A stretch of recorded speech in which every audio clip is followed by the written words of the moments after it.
नमस्ते संस्कृत मित्राणि। मैं सर्वेश कुमार अध्यात्म शिक्षण संस्थान में आपका स्वागत और अभिनंदन करता हूँ। आज की मेरी पहली क्लास संस्कृत में एलटी, टीजीटी और टीटी के लिए है, जो व्याकरण सम्मत है। अर्थात पहले हम व्याकरण का अध्ययन करेंगे, जो शेष समय बचेगा उसमें हम साहित्य का अध्ययन करेंगे। तो आज हम संस्कृत की इस प्रथम क्लास में जब चर्चा हो रही संस्कृत के विषय में, व्याकरण के विषय में, तो सर्वप्रथम आपके दिमाग में आ जाना चाहिए कि ये संस्कृत भाषा सबसे पुरानी भाषा अर्थात ये देववाणी है, जिसको देवता लोग बोलते थे। आज उसका हम कहीं न कहीं परिष्कृत रूप अन्य भाषाओं के रूप में प्राप्त करते हैं। तो ज़्यादा व्याख्यान न देते हुए हम अपने मूल टॉपिक में आ रहे हैं। मूल जो केंद्र बिंदु है, जो हमें व्याकरण पढ़ना है, उस पर आज सामान्य परिचय पढ़ेंगे। क्योंकि किसी भी चीज़ का अध्ययन करने से पहले उसके बारे में हमें सामान्य जानकारी होना आवश्यक है। तो जब हम संस्कृत की बात कर रहे हैं तो सर्वप्रथम व्याकरण के मूर्धन्य विद्वान, ठीक है, हम क्या है, त्रिमुनि की बात करते हैं।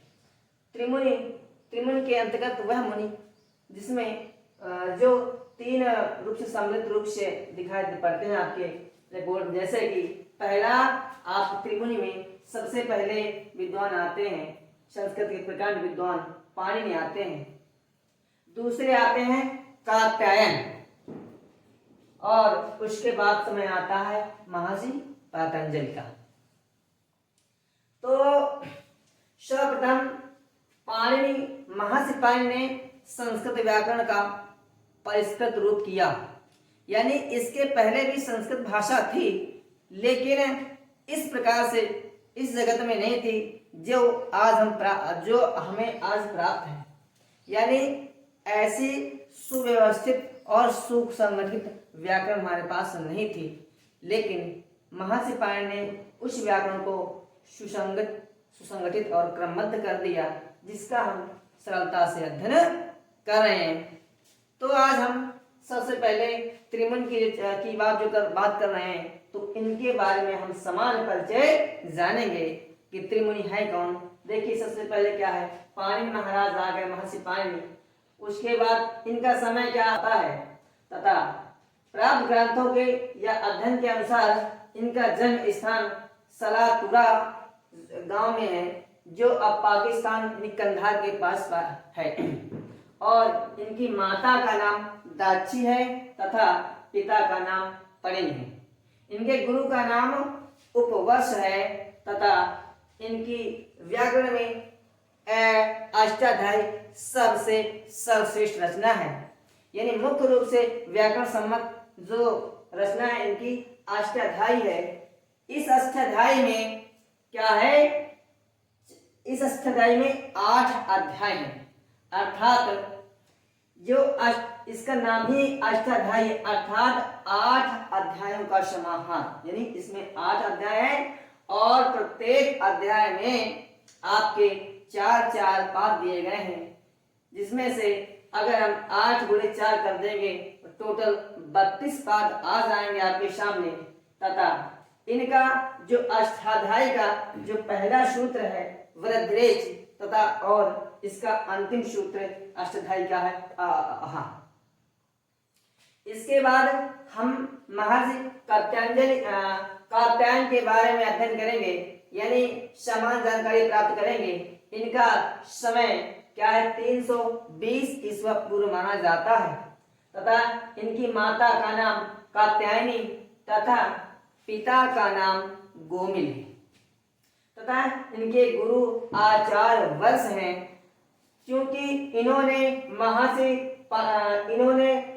पाणिनि के अष्टाध्यायी के सूत्रों पर वार्तिक लिखा, इसीलिए हम इनको वार्तिकार के रूप में जानते हैं। वार्तिकार का मतलब ये होता है अष्टाध्यायी में जो कुछ हल्का जो छूटा है उनको पूर्ण करने का काम या उनको आगे बढ़ाने का काम महर्षि कात्यायन ने किया है तथा इनका जन्म स्थान हम उज्जैन यानी मध्य प्रदेश में उज्जैन नामक जिला है उसमें जाना जाता है। उसके बाद तीसरे त्रिमुनि में आते हैं महर्षि पतंजलि। इनका समय लगभग क्या है आपका 150 ईसा पूर्व माना जाता है और इनका जन्म स्थान गोंडा जिला जो आपका उत्तर प्रदेश में आता है उसमें स्थापित। और गुरु इनके जो है गुरु का नाम नंददेव है। इनकी रचना है महाभाष्य तथा इनके माता और पिता के बारे में कोई विशेष जानकारी किसी पुस्तक से नहीं मिलती है, इसीलिए इस प्रकरण में इसका हम जिक्र नहीं कर रहे हैं। जो महाभाष्य है आपकी इसमें 84 आहनिक है और पतंजलि ने पाणिनि के 4000 सूत्रों पर भाष्य लिखा है।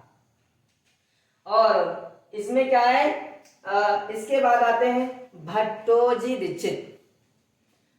भट्टोजी दीक्षित जो है भट्टोजी दीक्षित ने जिन्हें अष्टाध्यायी के सूत्रों पर वृत्ति लिखी इसलिए इन्हें हम वृत्तिकार के नाम से हम जानते हैं। ध्यान रखिएगा कि ये कात्यायन ने वृत्ति लिखी आपके जो है इन्होंने वार्तिक लिखी और इन्होंने वृत्ति लिखी, इतना अंतर है। और अष्टाध्यायी में लगभग सूत्रों की संख्या कितना 3978 लगभग 4000 के आसपास पाई जाती है। तो मित्रों सामान्य जानकारी में अब चूंकि किसी चीज का हम अध्ययन करते हैं या जो प्राप्त करना चाहते हैं उसका कारण होता है।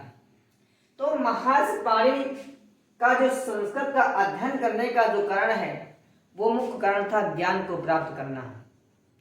अच्छा, ज्ञान को प्राप्त करने का कुछ नियम होते हैं, कुछ तरीके होते हैं जिस प्रकार से हम आज इस विद्यालयों में जाकर के अध्ययन करते हैं।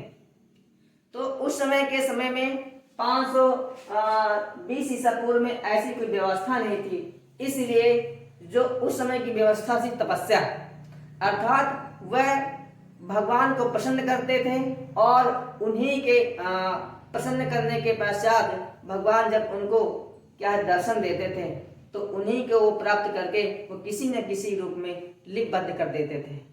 तो उसी समय क्या है महर्षि पाणिनि ने भगवान शंकर की तपस्या की और तपस्या के फलस्वरूप उनको जो है शंकर जी ने खुश होकर के उनसे जो तपस्या से जो है डमरू बजाया था, उसी डमरू से वह 14 महेश्वर सूत्र निकले थे जिनका हम अध्ययन अच्छे प्रकार से कल के हम जो है हमारा जो टॉपिक है महेश्वर सूत्र उसका हम अध्ययन करेंगे। क्योंकि आज हम समान जानकारी दे रहे हैं तो मैं क्या बता रहा था, महर्षि पाणिनि ने भगवान शंकर की तपस्या करके उनसे जो है 14 महेश्वर सूत्र प्राप्त किया और उन्हीं महेश्वर सूत्रों को लिपिबद्ध कर दिया। तो आज हम जो एक सुसंगठित व्याकरण के रूप में हम जो देखते हैं, जो आज की व्याकरण है जो है वो बिल्कुल अच्छी है और उसका हम अध्ययन कर रहे हैं। इसलिए हम ज्यादा इस पर चर्चा न करते हुए कल जो हम क्या है महेश्वर सूत्रों की चर्चा करेंगे और विशेष प्रकार से और विस्तृत और अच्छे प्रकार से जो इसका अध्ययन किया जाएगा। आप लोग अपना सहयोग और अपना जो है प्यार बनाए रखिए। इसी के साथ आज की हम क्लास में विदा लेते हैं। जय हिंद, जय भारत।